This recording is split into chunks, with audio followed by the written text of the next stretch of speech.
Assalamu alaikum, dear students. This is Babar Iqbal, your teacher, and we are going to discuss about the topic carbohydrates, which is taken from the biological molecules of first year, and you can also say it is also the topic from the nutrition and also from the biochemistry. So, if you are an undergraduate student of biochemistry and nutrition, so this lecture is also for you because it contains all the topics that are included in these. So let me start. हम इस lecture को उर्दू में शुरू करेंगे और चलते हैं अपनी पहली स्लाइड की ओर। तो सबसे पहले मैं आपको कंटेंट बताता चलूं कि यहाँ पे हम जो है वो इंट्रोडक्शन पढ़ेंगे, क्लासिफिकेशन करेंगे कार्बोहाइड्रेट्स की। उसके अलावा क्लासिफिकेशन में जो है वो मोनोसेकेराइड आ गया और ओलिगोसेकेराइड आ गया और पॉलीसेकेराइड आ गया, और बीच में जो ये अल्फा शुगर और बीटा शुगर लिखा हुआ है ये सिंपल सा डिफरेंस है जो कि हम समझ लेंगे आगे चलते हुए।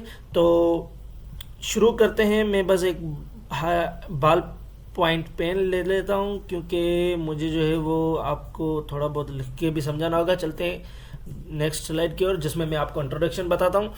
तो सबसे पहले हम इससे पहले जो वीडियो कवर करके आए हैं उसमें हमने प्रोटीन को पढ़ा हुआ है, और प्रोटीन में हमने क्या पढ़ा था कि प्रोटीन एक ऐसा पॉलीमर था जो कि कार्बन, हाइड्रोजन और ऑक्सीजन तीनों को कंटेन करता था, लेकिन साथ में वो नाइट्रोजन और सल्फर को भी समटाइम्स कंटेन करता है। लेकिन यहाँ पे जो है कार्बोहाइड्रेट्स जो है ये सिर्फ कार्बन, हाइड्रोजन और ऑक्सीजन को ही लेते हैं। Means carbohydrates are the compounds that contain carbon, hydrogen और ऑक्सीजन, और इसी वजह से हम इनको हाइड्रेट्स ऑफ कार्बन कहते हैं। हाइड्रेट्स ऑफ कार्बन क्यों कहते हैं?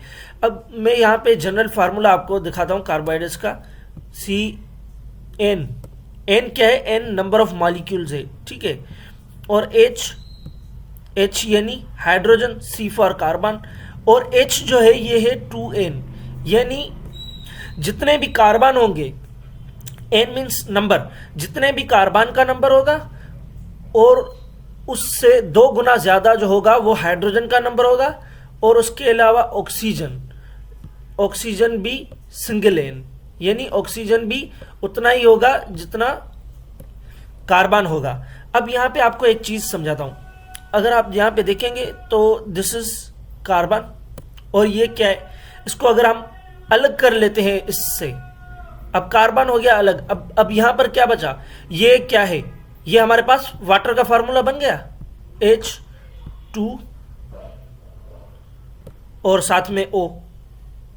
ये क्या बन गया? वाटर का फार्मूला बन गया। तो इसी वजह से हम इसको कहते हैं कि ये क्या है? ये है हाइड्रेट्स ऑफ कार्बन, यानी कार्बन के साथ पानी जुड़ा हुआ हो तो उसे हम क्या कहेंगे?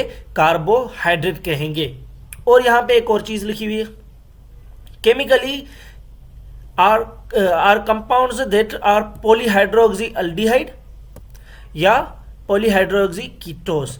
अब आप कहेंगे कि पॉलीहाइड्रोक्सी अल्डिहाइड क्या है और कीटोन क्या है? यहां पे मैं जनरल फार्मूला लिखूंगा, उसके जरिए हम समझ लेंगे। अब ये जो कंपाउंड बनते हैं ना, ये बेसिकली ब्रांचड कंपाउंड होते हैं, जिसमें बेसिकली फॉर एग्जाम्पल हम यहाँ पे ये R है, R क्या है? ये R है कार्बन चेन, ठीक है, जिसमें मुख्तलिफ कार्बन हो गए, 3 भी हो सकते हैं, 4 भी हो सकते हैं, उससे कम भी हो सकते हैं, ज्यादा भी हो सकते हैं। तो ये क्या हो गया? कार्बन चेन हो गई R। और उसके अलावा यहाँ पे मैं R और एक कार्बन लूंगा जो कि बॉन्ड होगा O और H से, O और H से। अब ये क्या होगा? ये मैंने क्या बनाया? ये मैंने बेसिकली बनाया है अल्डिहाइड। ये क्या है? Polyhydroxy aldehyde. या तो इनका स्ट्रक्चर ऐसा होगा या फिर इनका स्ट्रक्चर होगा R, यानी कार्बन चेन जो कि जुड़ी होगी कार्बन, और आगे भी कार्बन की चेन होगी, यानी पॉलीहाइड्रोक्सी कीटोन। यहां पे हाइड्रोजन नहीं है, तो ये हो गया हमारे पास पॉलीहाइड्रोक्सी अल्डिहाइड और polyhydroxy ketone. Commonly carbohydrates are saccharides, या तो ये सेकेराइड्स, और इसको हम शुगर भी कहते हैं। शुगर क्यों कहते हैं? Because of their sweet taste, उनके मीठे टेस्ट की वजह से। और चलते हैं क्लासिफिकेशन के हिसाब से। तो ये क्लासिफिकेशन जो मैंने कंटेंट में ली हुई है, ये बेसिकली उनके शुगर यूनिट्स या सेक्राइड यूनिट के हिसाब से मैंने बेस करी हुई है। तो मोनोसेक्राइड सबसे पहले जो है ये मोनोसेक्राइड है। अब मैंने एक टेबल बनाई है जिसमें बेसिकली मैंने सिंपली उनमें डिफ्रेंशिएट किया हुआ है कि उनकी जो मुख्तलिफ हमने क्लासिफिकेशन की हुई है वो किस हिसाब से की हुई है और उनमें क्या क्या फ़र्क है। तो मोनोसेक्राइड जो है ये सबसे छोटा यूनिट है और ये सिंगल सेक्राइड यूनिट है, मीन्स इसमें सिर्फ एक ही शुगर होगी। और ये क्या होते हैं, ये सिंपलेस्ट होते हैं। और अगर सिंपलेस्ट है, अगर है ही एक सेक्राइड यूनिट है, सिंगल यूनिट है, तो इनको हम फर्दर हाइड्रोलाइज कैसे कर सकते हैं, नहीं कर सकते, तो ये हाइड्रोलाइज नहीं होंगे। और ये सोल्यूबल होते हैं वाटर में, और उसके अलावा ये स्वीटेस्ट अमंग ऑल कार्बोहाइड्रेट्स हो सकते हैं। तो ये सारे एमसीक्यूज के हवाले से मेन पॉइंट है कि सबसे ज़्यादा स्वीटेस्ट जो है वो कौन सा कार्बोहाइड्रेट आता है, वो मोनोसेक्राइड आता है। और इसके एग्जाम्पल भी अगर कह लें तो वो भी अहम होंगे कि आपसे एग्जाम्पल के हिसाब से भी पूछ सकते हैं कि कौन सा among the following which is the most sweet in the test. तो हम उसमें इनके एग्जाम्पल भी हमें याद करने पड़ेंगे ताकि हम इजीली जो है वो क्वेश्चन को आंसर कर सकते हैं। ओलिगोसेक्राइड को अगर हम देखें तो उसमें 2 से 10 यूनिट होते हैं, सेक्राइड यूनिट्स होते हैं, ठीक है। अब 2 से 10 जो है वो अगर हम मोनोसेक्राइड मिलाएंगे तभी वो ओलिगोसेक्राइड बनेगा, और अगर उससे ज़्यादा हो गए तो सिंपली पॉलीसेक्राइड में आ जाएगा। और जैसे जैसे हम इनको बड़े यूनिट या बड़ा बनाते जाएंगे वैसे वैसे इनकी जो खासियत थी वो कम होती जाएंगी। जैसे कि मोनोसेक्राइड जो था ना वो सोल्यूबल था वाटर में, लेकिन ओलिगोसेक्राइड लेस सोल्यूबल है वाटर में, और ओलिगोसेक्राइड लेस स्वीट है टेस्ट में। और पॉलीसेक्राइड की बात करें तो अगर 10 यूनिट से ज़्यादा सेक्राइड यूनिट्स आ जाते हैं तो वो पॉलीसेक्राइड हो जाएगा। और ये जो है ये बेसिकली तभी बनेगा जब एटलीस्ट 10 से ज़्यादा यानी 11 सेक्राइड यूनिट्स हो। और उसके अलावा ये जो है ये इनसोल्यूबल है वाटर में, ये बिल्कुल भी सोल्यूबल नहीं है, ठीक है। और उसके अलावा इसमें कोई भी टेस्ट, किसी किस्म का टेस्ट भी नहीं है, ये टेस्ट लेस है। अब बेसिकली मोनोसेक्राइड जो है उनको हम थोड़ा सा देखेंगे, उनके एग्जाम्पल याद करेंगे, ठीक है। अब सिंपल शुगर है, ये तो हम पहले से पढ़ के आए हैं। अब यहाँ पे एक चीज़ नोट करिएगा, इनकी जो कार्बन की रेंज है ये 3 to 7 है। कार्बन की रेंज क्या है, 3 to 7 है। अब यहाँ पे जो है हम अगर फार्मूले को ऐड करके एक एग्जांपल लेते हैं, क्योंकि हमें समझना है अच्छे तरीके से, तो मैं यहाँ पे कार्बन को क्या ले रहा हूँ, कार्बन को 3 ले रहा हूँ, ठीक है। अगर हमारे पास कार्बन 3 है तो हमारे पास हाइड्रोजन कितने हो जाएंगे। अब इनके जनरल फार्मूले के हिसाब से हम इसको ऐड करते हैं तो कार्बन अगर 3 है तो हाइड्रोजन उससे डबल यानी 6 हो जाएंगे। और अब हम उसमें ऐड करते हैं ऑक्सीजन को तो ऑक्सीजन सिंपली 3 हो जाएंगे, ठीक है। अब ये फार्मूला किसका है।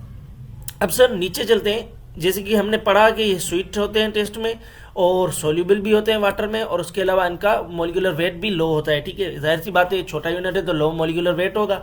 अब एग्जांपल देखते हैं तो ग्लाइसर अल्डिहाइड या डाइहाइड्रोक्सी एसीटोन।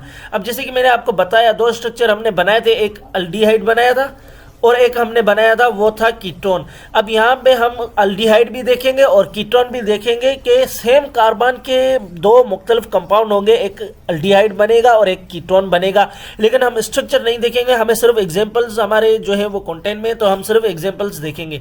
तो ग्लाइसर अल्डिहाइड जो है, ये जो मैंने ऊपर फार्मूला लिखा हुआ है C3H6O3, ये ग्लाइसर अल्डिहाइड भी है और यही वाला डाइहाइड्रोक्सी कीटोन भी है, सिर्फ इनमें जो है वो स्ट्रक्चर चेंज हो जाएगी।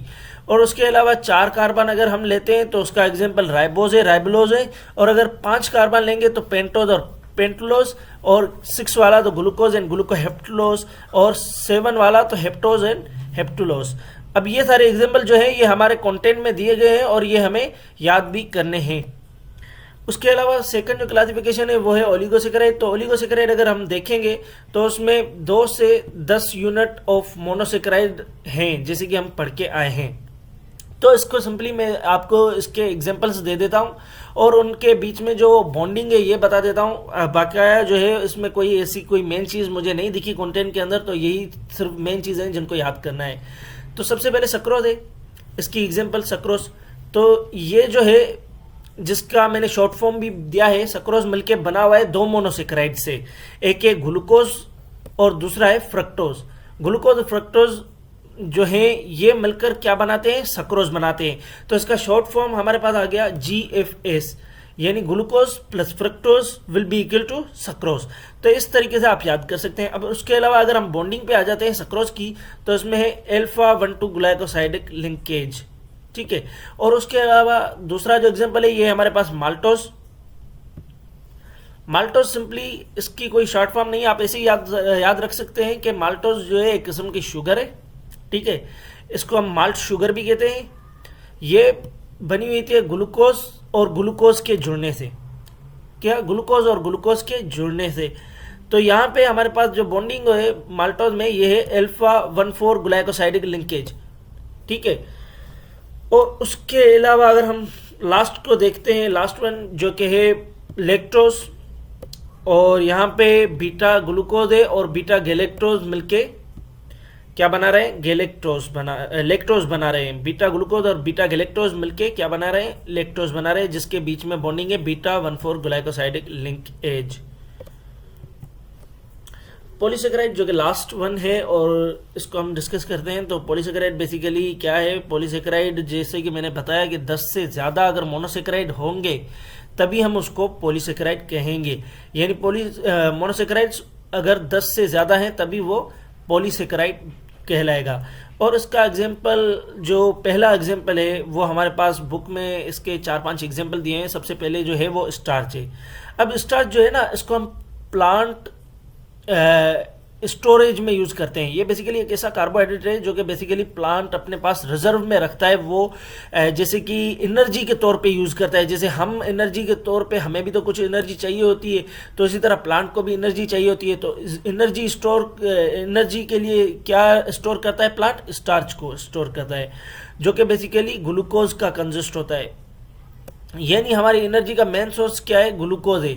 तो वो ग्लूकोज जो है वो मुख्तलिफ फॉर्म में हम स्टोर करते हैं। तो प्लांट जो है वो स्टार्च की फॉर्म में स्टोर करता है। अब इसके स्टार्च में बेसिकली दो चेनें होती हैं। एक चेन जो होती है वो कहलाती है अमाइलोज। अमाइलोज जो होती है ये लेस ब्रांचेड होती है, इसमें ज़्यादा ब्रांचेस नहीं होती, और इसमें जो है वो बॉन्डिंग होती है अल्फा 1,4 ग्लाइकोसाइडिक लिंकेज, ठीक है। तो इस बेसिकली आपसे क्वेश्चन MCQ देखा जाए तो ऐसे आ सकता है कि अमाइलोज जो है उसमें कौन सा बॉन्ड होता है। सर जी अमाइलोज में अल्फा 1,4 ग्लाइकोसाइडिक लिंकेज होता है। और उसके अलावा क्वेश्चन ये भी कर सकते हैं कि स्टार्च की कौन सी ऐसी जो है वो ब्रांच है जिसमें जो कि लेस ब्रांचड होती है, तो उसका नाम है अमाइलोज, ठीक है। और सेम चीज़ हम ये देखें तो उसकी दूसरी जो ब्रांच है उसको हम अमाइलोपेक्टिन कहते हैं, जो कि मोर ब्रांचड है। अमाइलोपेक्टिन जो है वो मोर ब्रांचड है और इसमें जो है वो बॉन्ड अल्फा 1,6 ग्लाइकोसाइडिक लिंकेज आ जाता है। और यहाँ पे हमारे पास जो है वो पॉलीसेकेराइड की दूसरी एग्जांपल है जो कि ग्लाइकोजन, जिसको हम एनिमल स्टार्च कहते हैं। अब हम एनिमल स्टार्च क्यों कहते हैं, क्योंकि ये जो ग्लाइकोजन है ये भी बेसिकली ग्लूकोज ही है। ग्लाइकोजन भी ग्लूकोज ही है, लेकिन जो एनिमल स्टार्च जो स्टार्च था ना वो प्लांट में बेसिकली था। अब ग्लाइकोजन एक ग्लूकोज की फॉर्म ही है, लेकिन वो स्टोर क्या करते हैं, हम एनिमल्स करते हैं, क्योंकि हमें एनर्जी चाहिए होती है। हम सारा दिन तो नहीं खा रहे होते, लेकिन हम जो खाते हैं उसमें से जो ग्लूकोज निकलता है उसको हम स्टोर किसकी फॉर्म में करते हैं, ग्लाइकोजन की फॉर्म में करते हैं, ताकि जब हमें ज़रूरत पड़े तब हम उससे एनर्जी ले सकें। अब यहाँ पे एक बात लिखी हुई है मच्चे, सॉरी यहाँ पे यू लिखना भूल गया। तो ये जो बेसिकली है ये मच ब्रांचड है देन स्टार्च, ठीक है। अब स्टार्च की जो हमने अमाइलोपेक्टिन पढ़ी जो कि मोर ब्रांचड थी, ये ग्लाइकोजन उससे भी ज़्यादा ब्रांचड है। और इसमें लिंकेज जो है ये अल्फा 1,4 ग्लाइकोसाइडिक लिंकेज है। और इसके अलावा सेल्यूलोज जो होता है ये प्लांट की सेल वाल में ज़्यादातर पाए जाते हैं, ठीक है। ये एग्जाम्पल भी जो है वो बुक में लिखी हुई है। प्लांट की सेल वाल में कह सकते हैं कि सेल्यूलोज है, हाँ। तो इसके अलावा बस यहीं पर हमारा जो है वो आज का लेक्चर ख़त्म हुआ। और हमारा जो एक कंटेंट रह गया है, बेसिकली एक पॉइंट रह गई है, वो है अल्फा और बीटा शुगर की, जिसमें बेसिकली अगर OH जो होता है वो अगर हम कह दें कि OH कार्बन के ऊपर वाली साइड पे है तो वो हो जाएगा अल्फा अल्फा शुगर, और अगर OH जो है वो नीचे वाली साइड पे है तो उसको हम कहेंगे बीटा शुगर। तो बस आप पॉइंट को नोट कर दीजिएगा। Thank you very much. अल्लाह हाफिज़।